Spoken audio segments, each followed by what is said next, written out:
Husband dragged me through 30. Investment opportunities in 8 years while I worked. 3 jobs, then said I was boring when I wanted stability. You won't believe his reaction. Hey everyone, welcome back to this channel. I'm Sarah, and today I'm sharing a story that literally had me questioning my sanity for 8 years. This is about how my husband turned our marriage into his personal venture capital fund while I worked myself to the bone, and then had the absolute audacity to call me boring when I finally wanted some stability in our lives.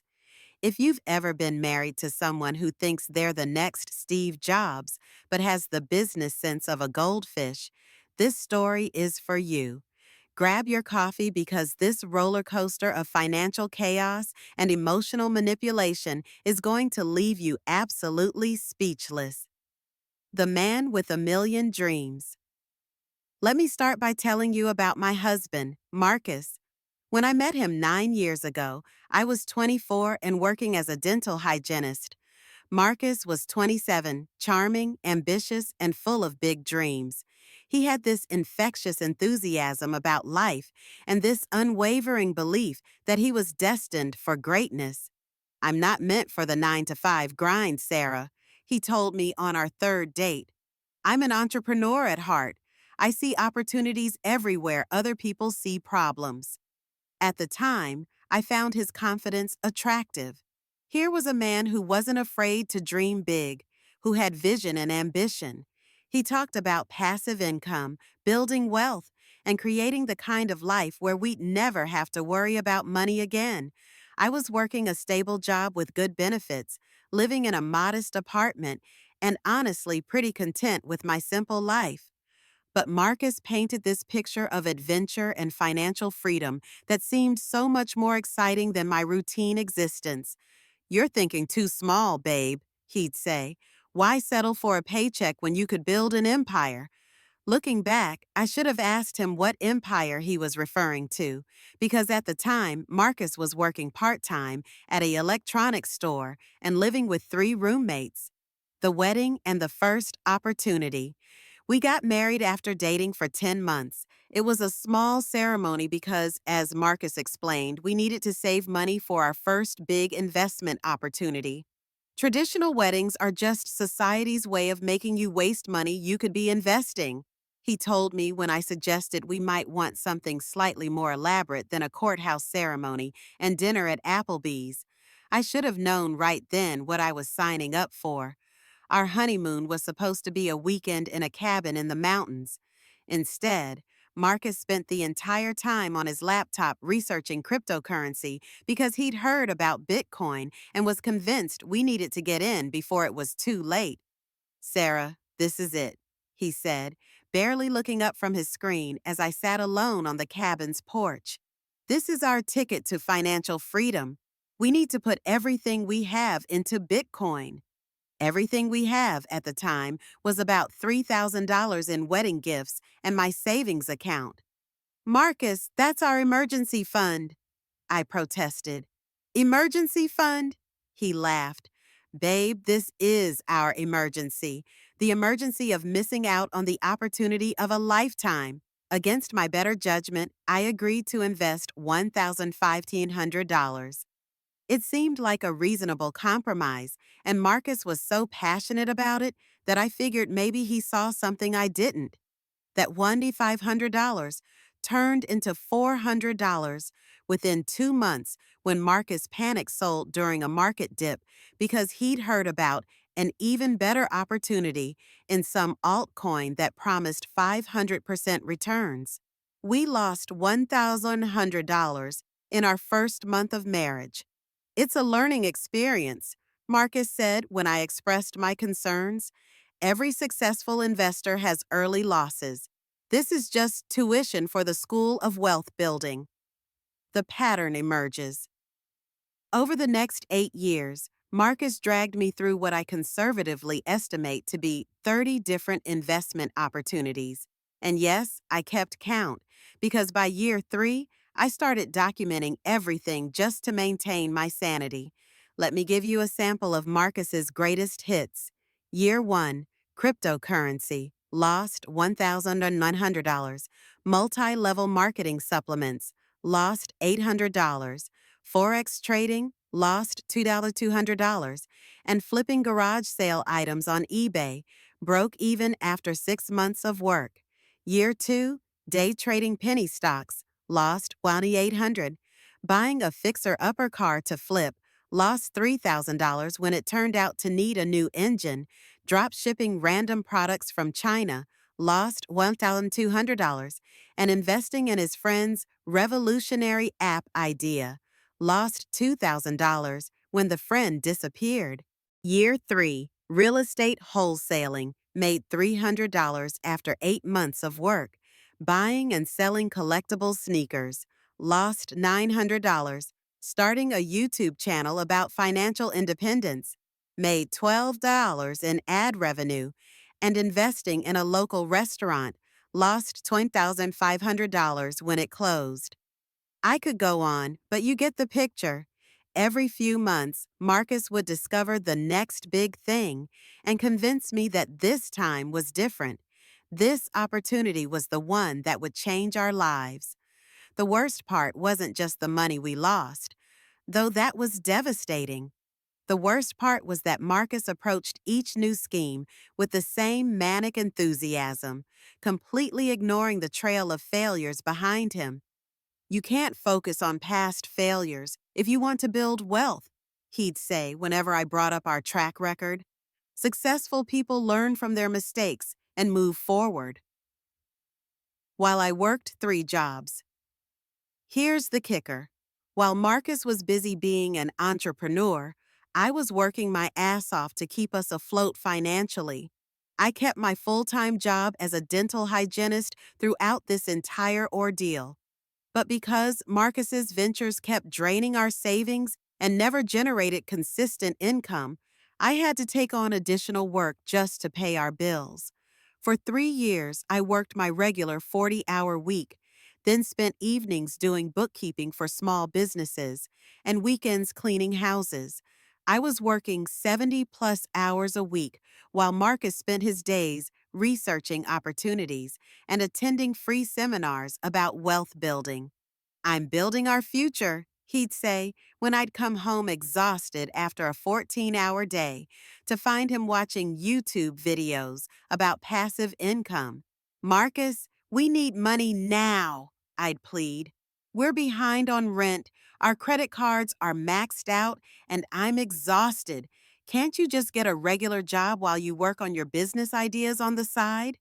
"Sarah, you're thinking like an employee, not an entrepreneur," he'd respond condescendingly. "If I take a regular job, when will I have time to build wealth? You can't build an empire working for someone else." The irony was that I was working for someone else, multiple someone else's, to fund his empire-building fantasies. The emotional manipulation. The financial stress was brutal, but the emotional manipulation was worse. Marcus had an answer for every concern I raised, and somehow he always made me feel like I was the problem.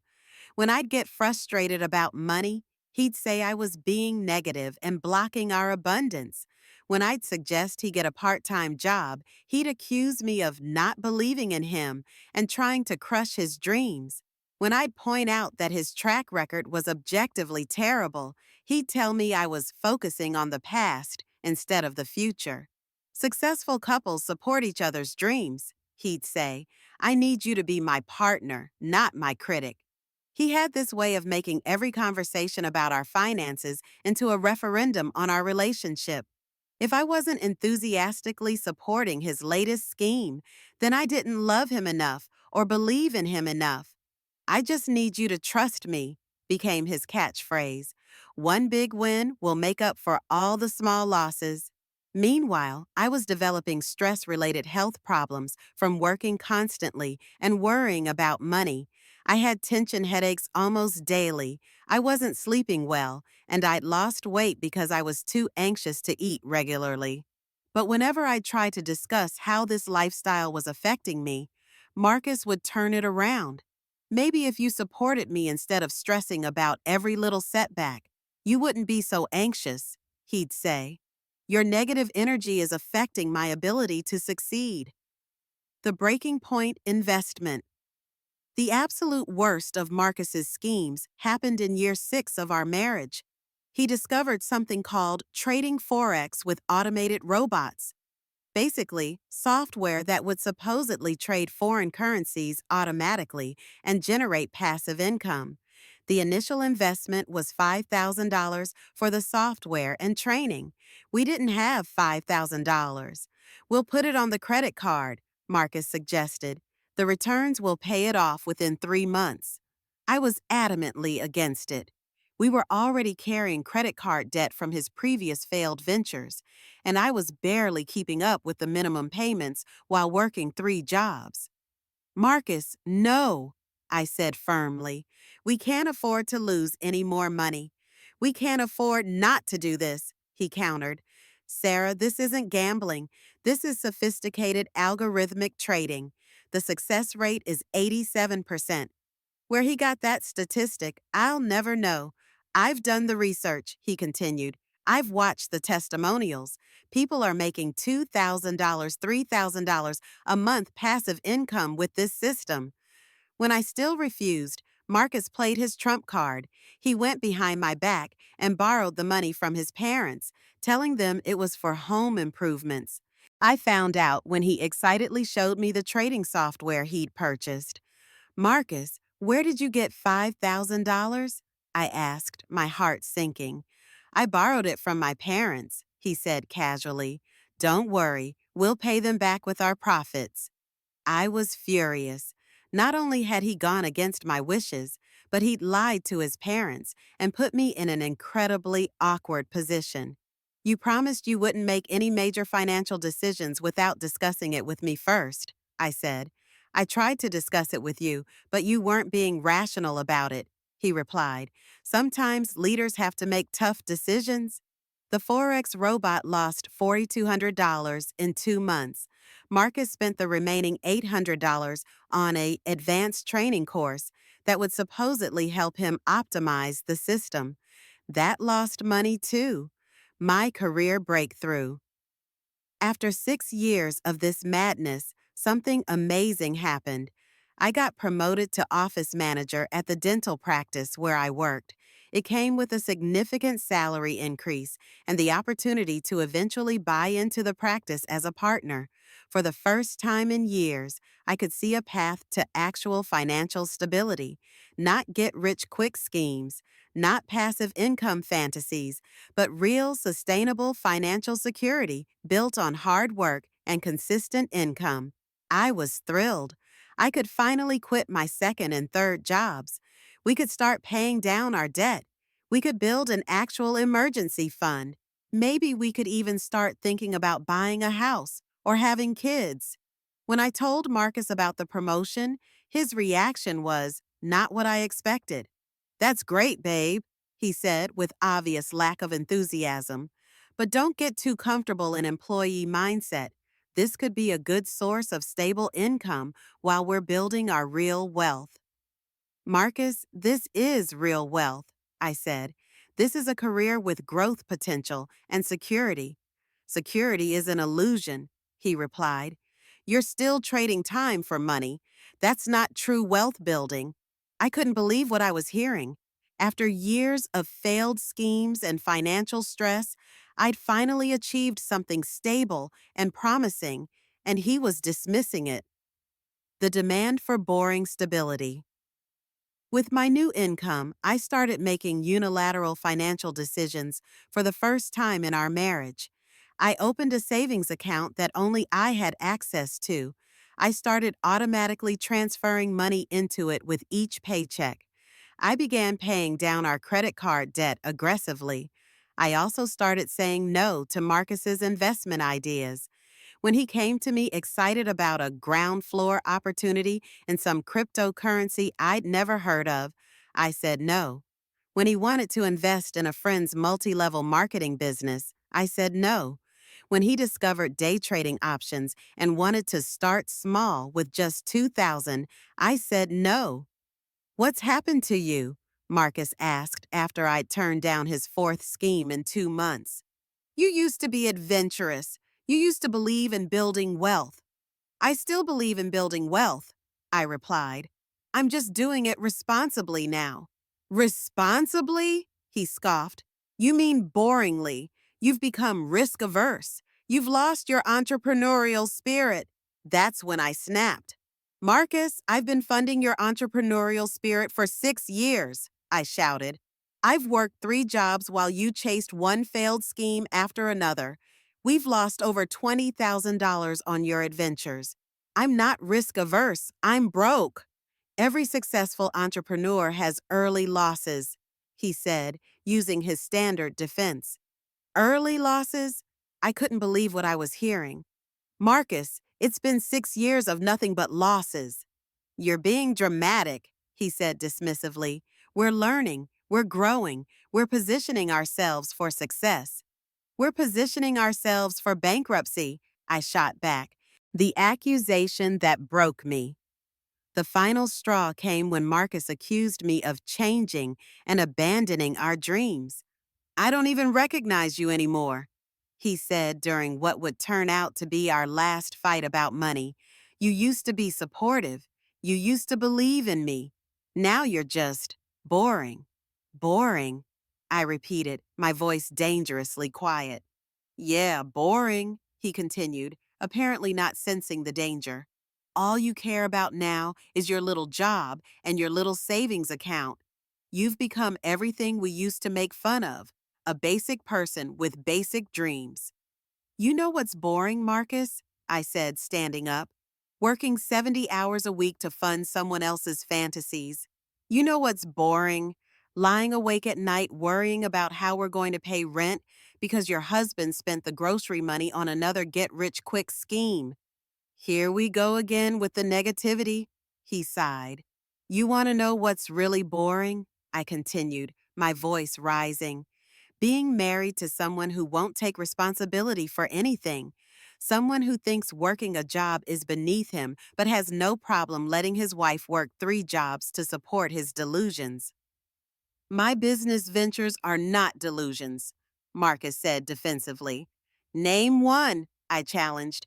Name one of your schemes that actually made money. He was silent for a long moment.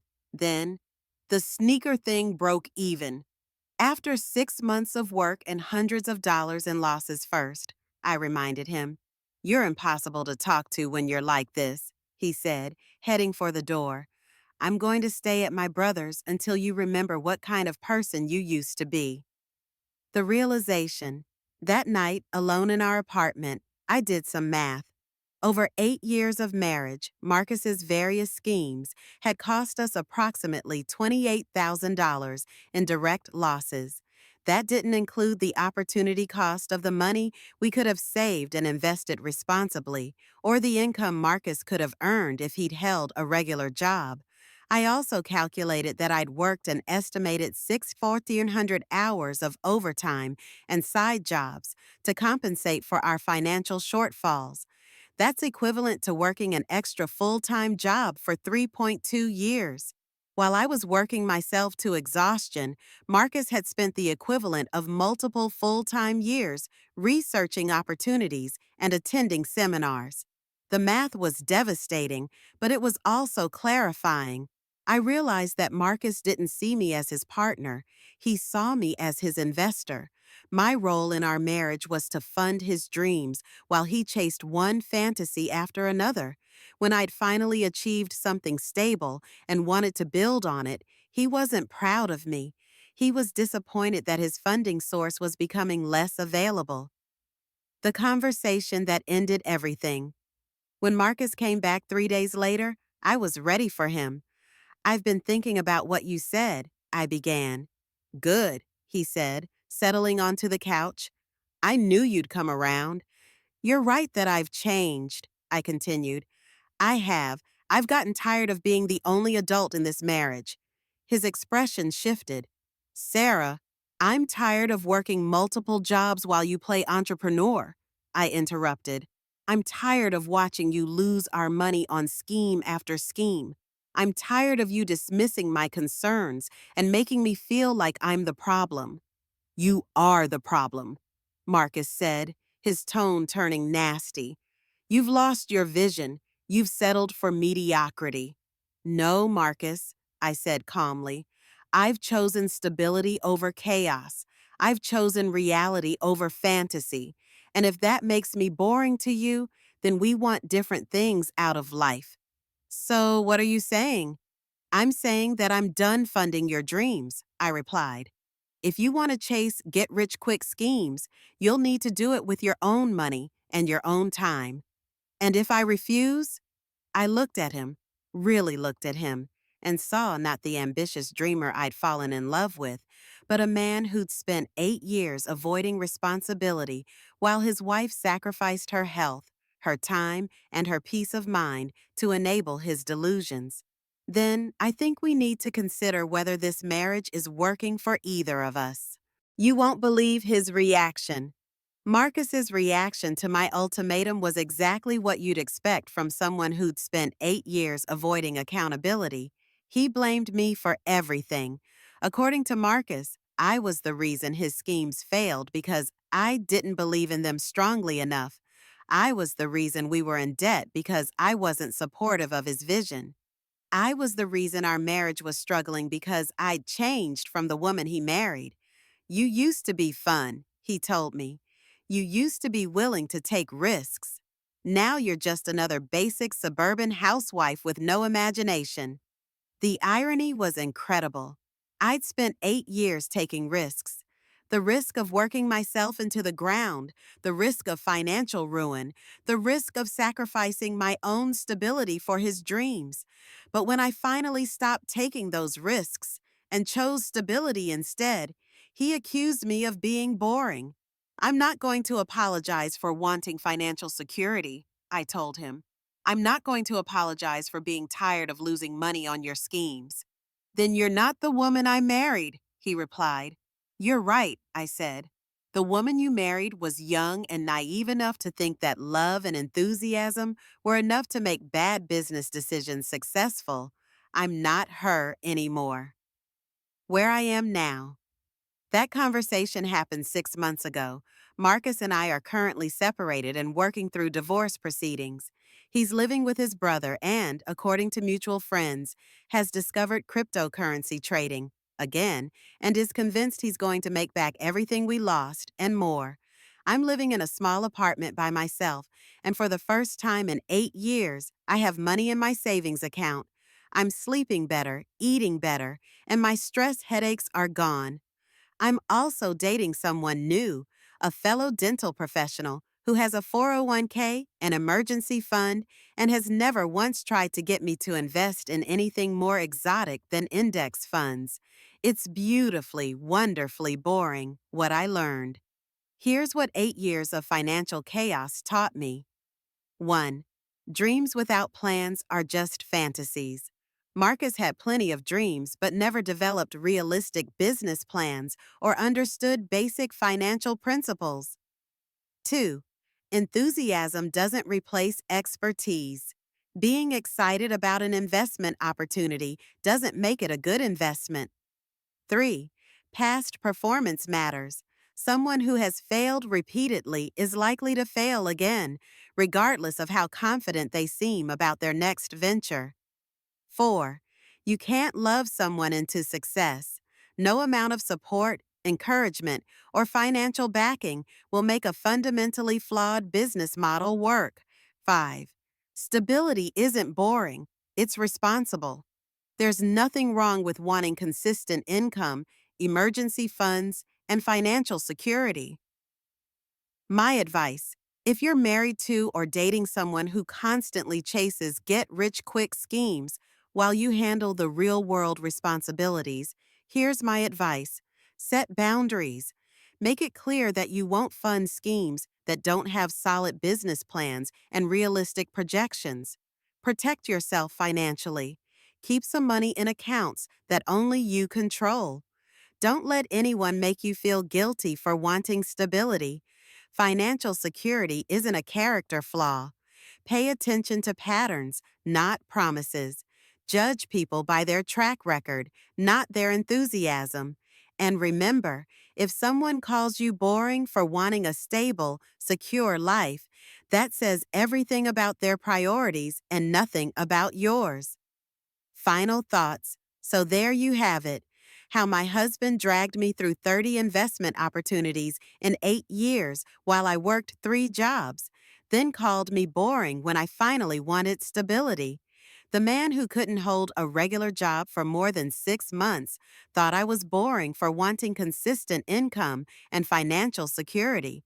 The man who lost $28,000 on failed schemes thought I was boring for wanting to save money responsibly. The man who let his wife work 70-hour weeks to fund his fantasies thought I was boring for finally saying no. If that's boring, then I'm proud to be boring. Thanks for listening to my story. And remember, there's nothing wrong with choosing stability over chaos, even if someone tries to make you feel guilty about it. Don't forget to like and subscribe if you enjoyed this story, and let me know in the comments if you've ever dealt with someone who confused recklessness with ambition. See you in the next video.